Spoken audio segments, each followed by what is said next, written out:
En esta segunda parte referida a la evolución del derecho internacional humanitario, la violación y otros delitos sexuales de género como crímenes de guerra,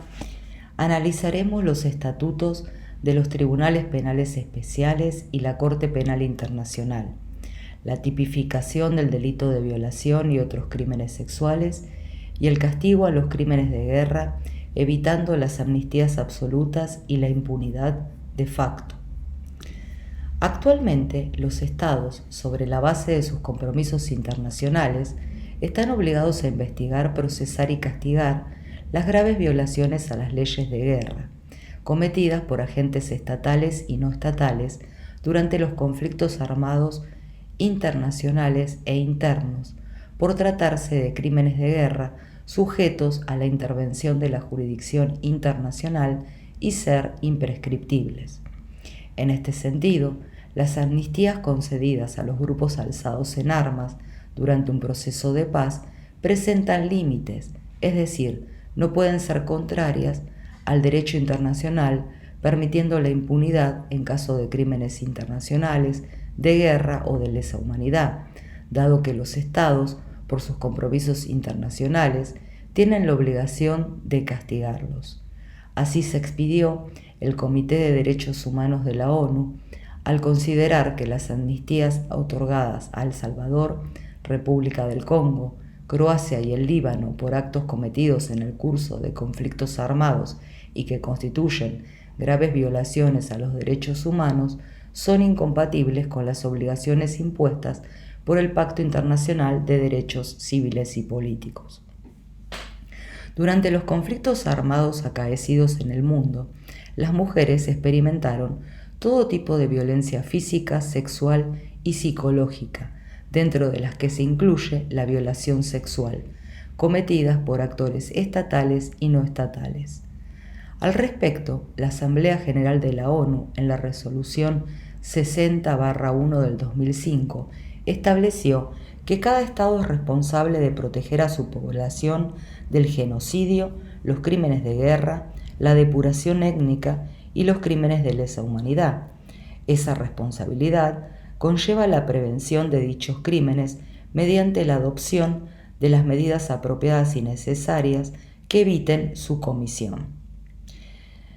De acuerdo al informe de la Asamblea General de la ONU en el 2006, en Bosnia, entre 20.000 y 50.000 mujeres fueron violadas en la década del 90. En Ruanda, entre 250.000 y 500.000 durante el genocidio del 94, y en Sierra Leona, entre 50.000 y 84.000. Estos datos alarmantes provocaron la conformación por parte de la ONU de los tribunales ad hoc para juzgar crímenes de guerra, la creación de la Corte Penal Internacional y la disposición de algunos países para que sus tribunales actúen en forma extraterritorial aplicando los principios de jurisdicción universal. Todo ello representó un cambio de paradigma que brega por poner fin a las amnistías absolutas y la impunidad de facto hacia políticas destinadas a obligar a los dirigentes políticos, militares y actores no estatales a rendir cuentas de sus crímenes, gracias a la tipificación del delito de violación y otras formas de violencia sexual que realizan en sus respectivos estatutos. A saber, el Estatuto del Tribunal para la Ex Yugoslavia de 1993, en su artículo 5G, tipifica la violación como crimen de lesa humanidad.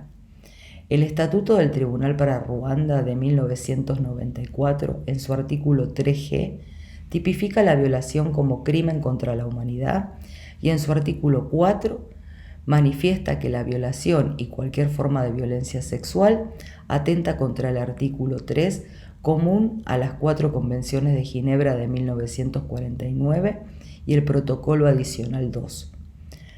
Por su parte, los paneles especiales para crímenes graves del 2000, en su sección 6.1b, XX e I,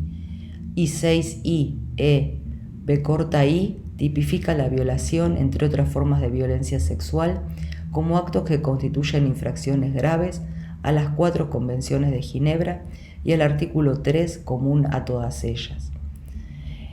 El Estatuto para la Corte Especial de Sierra Leona del 2002, en su artículo 2G, tipifica la violación, entre otras formas de violencia sexual, como crimen contra la humanidad y en su artículo 3E como una violación grave al artículo 3 común a las 4 convenciones de Ginebra de 1949 y su protocolo adicional 2 de 1977. Por su parte, el Estatuto de la Corte Penal Internacional de 1998, aunque la Corte entró en vigencia después, en su artículo 7.1g, tipifica la violación, entre otras formas de violencia sexual, como crimen de lesa humanidad. Además, en su artículo 8.2b, XXII,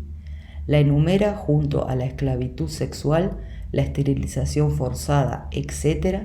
como una violación grave a las leyes y usos aplicables en los conflictos armados internacionales. Finalmente, en su artículo 8e, B-I, la considera como una violación grave al artículo 3 común de las 4 convenciones de Ginebra de 1949 sobre conflictos armados de carácter no internacional. Finalmente, el Estatuto de las Salas Especiales de los Tribunales de Camboya del 2001, en su artículo 9, enumera los crímenes de lesa humanidad, tal como los había definido el Estatuto de Roma de 1998. Ahora veremos cómo sendas sentencias de estos tribunales especiales llegan a conclusiones significativas. Primeramente, se determinan 2 formas de responsabilidad penal individual. La primera es la responsabilidad penal directa, que le corresponde a todo acusado que haya planeado, instigado, cometido y ordenado, auxiliado o incitado la ejecución de crímenes que caen bajo la jurisdicción del Estatuto de Roma, artículo 25.3 de la A a la F. La misma es recogida por el artículo 7.1 del Tribunal para la ex Yugoslavia y el artículo 6.1 del Estatuto para el Tribunal de Ruanda. No necesariamente se equipara la penetración física, ya que el perpetrador pudo no tener contacto con la víctima sobreviviente de la agresión sexual o pudo estar cerca del lugar del crimen o muy alejado de él. El Tribunal para la ex Yugoslavia habla del emprendimiento criminal conjunto, SC, donde el perpetrador lleva a cabo la conducta junto a otros actores. Este término surgió del lenguaje del propósito común de la sentencia del caso del fiscal contra Tadic de 1996, que más tarde fue ampliada en otra sentencia de 1998 y que distinguió al perpetrador partícipe que toma parte en un SC de la persona que no comete el crimen pero auxilia o instiga a su comisión. En segundo lugar, determinaron la responsabilidad penal indirecta, que se configura cuando una persona que ocupa un puesto de autoridad superior es responsable por los actos cometidos por sus subordinados. Este supuesto constituyó la base de la responsabilidad en el caso del fiscal contra Vlasic en el 2000, cuando el tribunal determinó que la violación y la violencia de género se caracterizan como crímenes predecibles ante el acuartelamiento de soldados del Consejo de la Defensa croata en una escuela donde estaban detenidas mujeres de la población civil y la jerarquía militar superior estaba obligado a prevenirlo y a castigarlo. Lo importante que podemos destacar de estos tribunales penales internacionales es que generaron una evolución en 2 elementos constitutivos del delito de violación: la penetración y el consentimiento. El Tribunal Penal de Ruanda, en el caso Akayesu de 1998, amplió los actos de violación a cualquier tipo de penetración o invasión corporal con cualquier objeto no consentida. De modo similar, se expidió el Tribunal de Sierra Leona en el caso Ruf de 2009 y el Tribunal para la ex Yugoslavia en el caso Gunarak del 2001, donde señaló que las causas y las circunstancias que dan lugar a los cargos de violación como crimen de lesa humanidad o de guerra serán universalmente coercitivas, de maneras que el verdadero consentimiento no será posible. En idéntica línea, la regla 70 del Estatuto de Roma indica que el consentimiento no podrá inferirse de ninguna forma en caso de violación. Muchas gracias.